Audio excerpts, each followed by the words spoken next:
जय माता दी।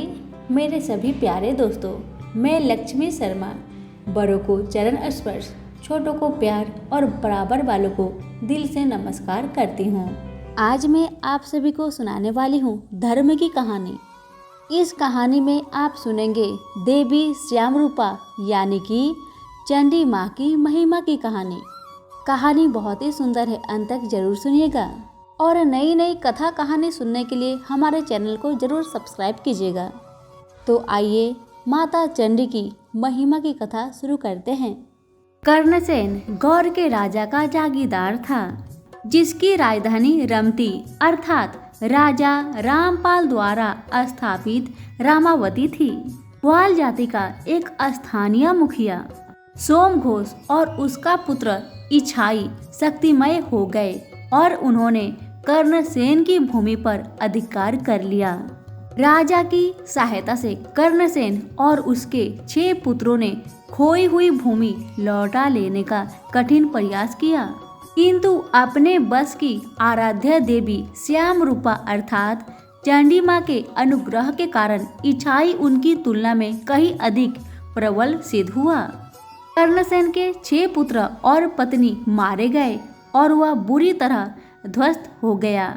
राजा ने उसे अपनी शरण में ले लिया और अपनी छोटी साली के साथ उसका विवाह करा दिया। राजा के साले माहुदा ने वो उसका मुख्यमंत्री भी था। उसने अपनी बहन का विवाह में समर्थन नहीं किया।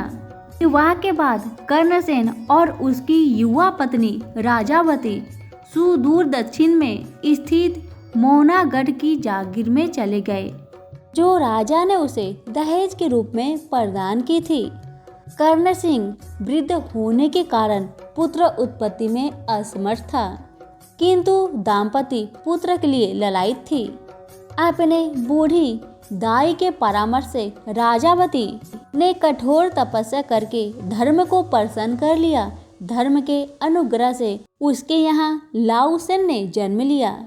माहुदा ने चूंकि इस विवाह का समर्थन नहीं किया था, इसलिए उसे इसके परिणाम स्वरूप पुत्र जन्म भी अच्छा नहीं लगा।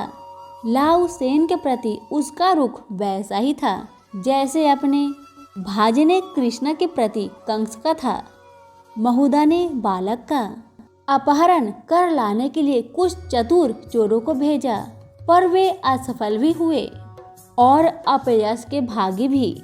थोड़े से समय के लिए बालक से अलग हो जाने के कारण राजावती अत्यंत अधीर हो उठे और धर्म ने धीरज बांधने के लिए अस्थायी स्थानापन्न के रूप में कपूर धवल नाम के एक पोष पुत्र को उसने पास भेज दिया।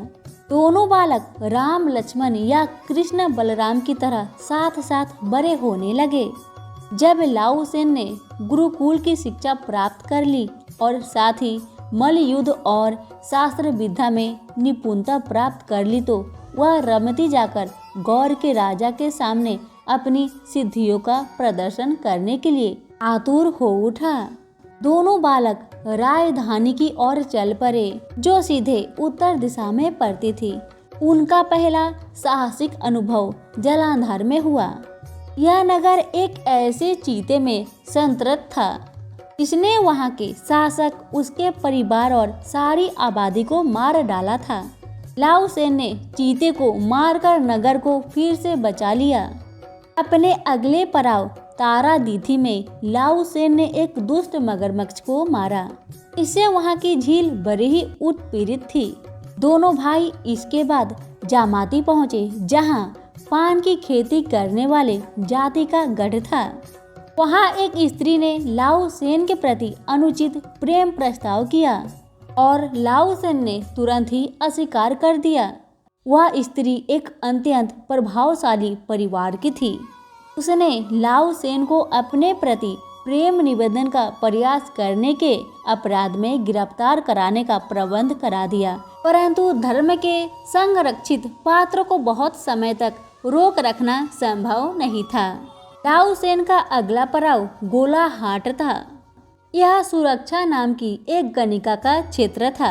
जो भी युवक उस नगर में प्रवेश करता था, उसे इस महिला के साथ पहेली बुझाने की प्रतियोगिता का सामना करना ही पड़ता था और यदि वह युवक जीत जाता था तो उसे प्रेम का दर्जा देकर स्वीकार कर लिया जाता था और यदि पराजित होता था तो उसे दास बनाकर रोक लिया जाता था।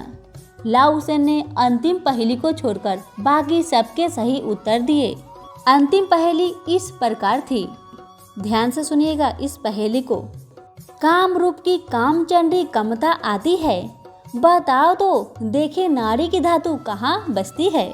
यही पहेली लाओ सेन के लिए ही नहीं धर्म एवं अन्य देवताओं के लिए भी बहुत कठिन थी। इस पहेली का सही उत्तर केवल चंडी को ही ज्ञात था। माता चंडी ने लाओ सेन की सहायता की और सही उत्तर इस प्रकार प्रस्तुत किया। वह ना पशु है और ना पंछी, बल्कि अंडे में निहित भ्रूण है। वह निमिष मात्र में मार डालती है, यद्यपि उसके हाथ है और पैर नहीं, और वह सब कुछ देख सकती है पर स्वयं अगोचर है। वह यत्न से रक्षणीय परम रत्न है। वह ऊर्ध्व भाग में सिंदूर का राग है और अधोभाग काजल है। वह सदा ही चंचल है, आश्रु कण की तरह उलेकती है। काम रूपी की काम चंडी कामता आती है। आठों अंगों को छोड़कर नारी की धातु उसकी वायु आंखों में बसती है। सुरीक्षा ने पराजय स्वीकार कर ली। गौर पहुंचने पर लाओ सेन को मामा का घोर विरोध सहना पड़ा। इसके बावजूद भी वह राजा से सम्मानित होकर प्रसन्न मन से घर लौट आया। उसकी श्रेष्ठतम उपलब्धि कालू डोम और उसकी पत्नी लाखिया की मित्रता और निष्ठा थी। वे लोग उसके साथ मौनागढ़ आकर वहीं बस गए, परंतु लाओ सेन बहुत समय तक शांति से नहीं रहा था। बहुधा निरंतर अपने भांजे का दमन करने की चतुर युक्तियां खोज रहा था। मंत्री के परामर्श पर राजा ने लाओ सेन को अभियान पर कामरूप भेजा। लाओ सेन ने कामरूप के राजा को पराजित करके उसकी कन्या कलिंगा से विवाह कर लिया। घर लौटते समय उसने 2 राजकन्याओं अमला और बिमला से भी विवाह कर लिया। कुछ समय बाद लाओ सेन को आदेश दिया गया कि वह राजा हरिपाल के दरबार में उपस्थित होकर उनकी सुसंस्कृत कन्या कानरा से गौर के राजा के विवाह का प्रस्ताव करे। राजकुमारी माता चंडी की संरक्षिता थी।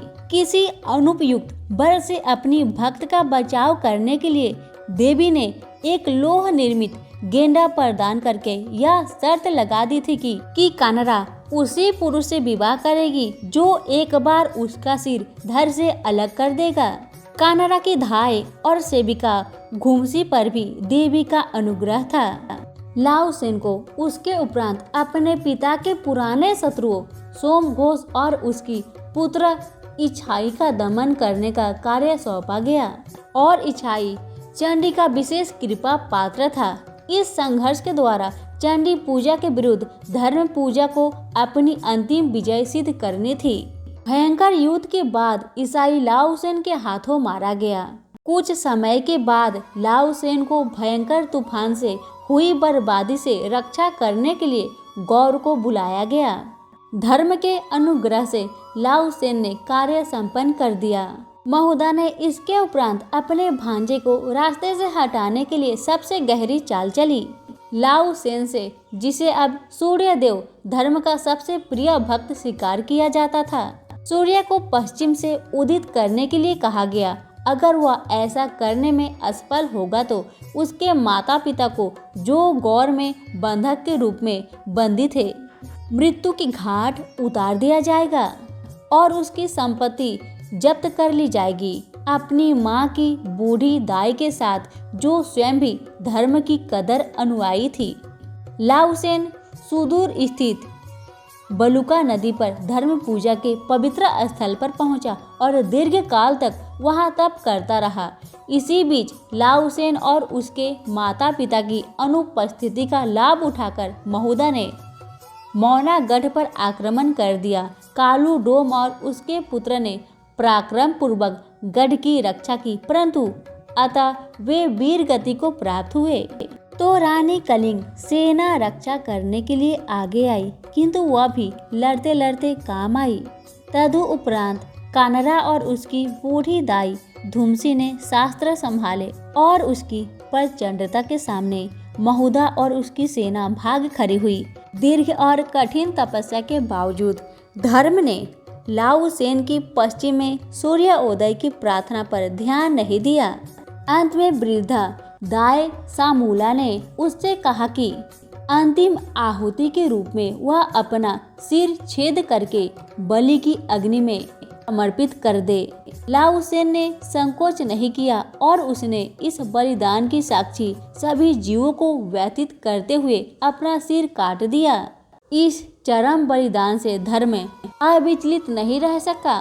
उसने पश्चिम में सूर्योदय का विधान कर दिया। इस चमत्कार के केवल 2 साक्षी थे, वृद्धा दाई सामूला और ढोलकिया हरिहर। लाऊ सेन रमती लौट आए, लेकिन महुदा ने उसका विश्वास करने से इनकार कर दिया। सामूला को सपक्षीय होने के कारण अविश्वासनी गवाह मानकर आज ही बर्खास्त कर दिया गया। उसने हरिहर के फुसलाने का प्रयास किया, परंतु वह व्यर्थ गया। हरिहर ने पश्चिम में सूर्योदय की साक्षी दी। लाऊ सेन इस प्रकार सच्चा सिद्ध हुआ, लेकिन हरिहर को सच बोलने का मूल्य अपने जीवन से चुकाना पड़ा। अपने माता पिता के साथ लाऊ सेन मौनागढ़ लौटा। लौटने पर उसने पाया कि उसकी अधिकांश प्रजा मारी जा चुकी है, परंतु धर्म की कृपा से उन सबको पूर्ण जीवन मिल गया। अपने सांसारिक जीवन का शेष समय लाऊ सेन ने शांतिपूर्वक बिताया। हमारी आज की कहानी यहीं पर समाप्त होती है। आपको कैसी लगी कमेंट बॉक्स में लिखकर जरूर बताइएगा। धन्यवाद।